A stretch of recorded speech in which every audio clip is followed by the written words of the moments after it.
everyone, Laura K-Buzz here, and welcome to the first episode of Accessibility, a new show I'm going to be doing on YouTube, where we talk about video game accessibility and representation, and basically letting more people play games and be in the games that they play. Now, there's plenty of reasons that a person might want to play video games one-handed. Perhaps you're a new parent and you really want to finish playing Doom, but you've got to bottle feed your infant still.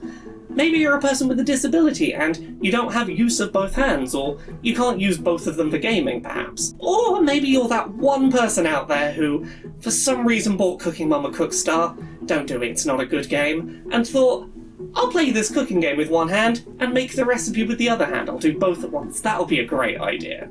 Now, video gaming with one hand has never been like an easy thing to do, but a recent update on the Nintendo Switch does make it more accessible than ever, and for the most part, this Switch update is fantastic. I do want to give some praise to Nintendo.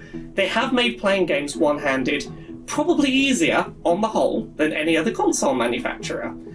However, there are some very Nintendo caveats to this, and some of the games that are least playable one-handed are Nintendo's own first-party software. So, without any further ado, let's talk about what Nintendo has recently done to make playing one-handed more accessible, and where they're falling short compared to their competitors.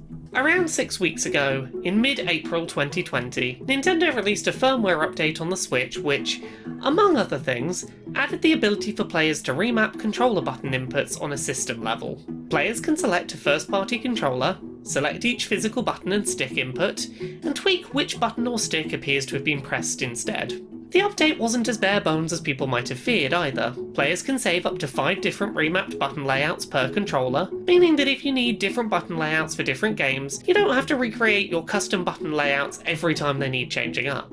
Overall, the update is a great step forward for accessibility on the platform, as controller remapping always tends to be. The ability to move vital inputs off of buttons a player cannot comfortably press is an overwhelmingly positive move, and is helpful to a wide variety of players. However, because the Switch Joy-Cons are so lightweight and able to be comfortably held in a single hand, this update is perhaps more helpful on Switch than it is on PS4 or Xbox One, as it opens the door for games to be mapped to a single Joy-Con. Over the past few weeks, I've been experimenting with a variety of games on Switch, trying to see which games handle being played one-handed well, and which games struggle. I wanted to get a sense of the limitations of playing Switch games one-handed as an accessibility option, and there sure are a couple of those. Firstly, games that work well with a single Joy-Con. Generally, any game with fixed camera angles, or a camera that moves automatically, works well when played with a one-handed Switch controller setup. Side-scrolling platform games, such as New Super Mario Bros. U Deluxe, or top-down adventure games where you don't have to press buttons at the same time as moving your character, such as Undertale, map really well to a single controller. In terms of big third-person adventure games, titles like Dragon Quest XI, with menu settings where the camera will automatically adjust its position, also play really nicely one-handed. Puzzle games on the Switch also map generally well to a single Joy-Con, such as Tetris 99. However, games that require you to manually reposition your camera, such as Breath of the Wild, or require you to press buttons at the same time as moving with your character, like The Binding of Isaac, can be more troublesome. These games are certainly not impossible to play one-handed, but you have to make more major accommodations to your style of play to accommodate the lack of a second stick.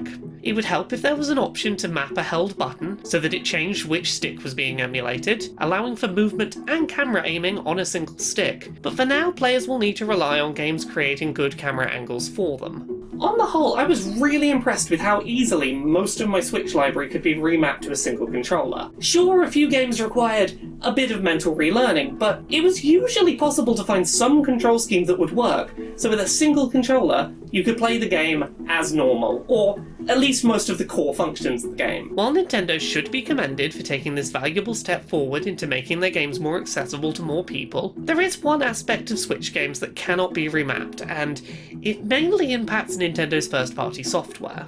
While you can remap the buttons of your Joy-Con, you cannot remap motion controls, and that means a lot of Switch games are still unplayable for many. A lot of first-party Nintendo games contain motion-controlled content that, for all intents and purposes, could have optional controller or button inputs, but simply don't. In Breath of the Wild, shrine puzzles that require fine motor control and motion tilting to complete could theoretically be mapped to an analog stick as an alternate control method. In Pokemon Let's Go, when the game is docked, throwing Pokeballs can only be done via motion, even though in handheld mode Nintendo offers players the choice to use an analog stick and buttons instead.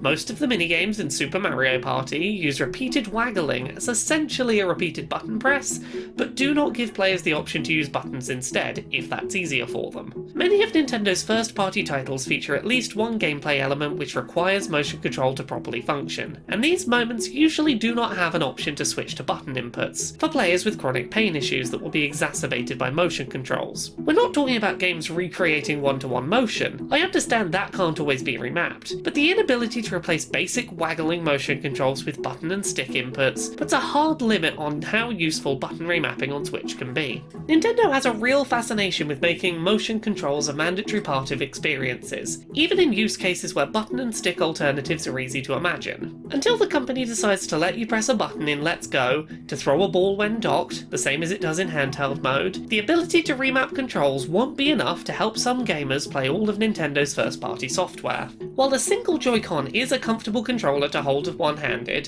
Nintendo's reliance on players being able to use motion controls for their first-party software is one area where Sony and Microsoft have them beat in the button remapping game. Overall, I am incredibly thankful that Nintendo has taken the initiative to allow system-level controller remapping, and their controller design really lends itself to being able to play one-handed and have that be a viable way of playing games. So many games on Switch it does work for, but until Nintendo fixes this inherent desire they have for all of their games to have some kind of motion control gimmick that really could be a button. It's not one-to-one motion controls, but they still feel like, we can't give you a button or a stick input for that. Until Nintendo gets over this problem, it doesn't matter how much they allow you to remap your sticks and remap your buttons.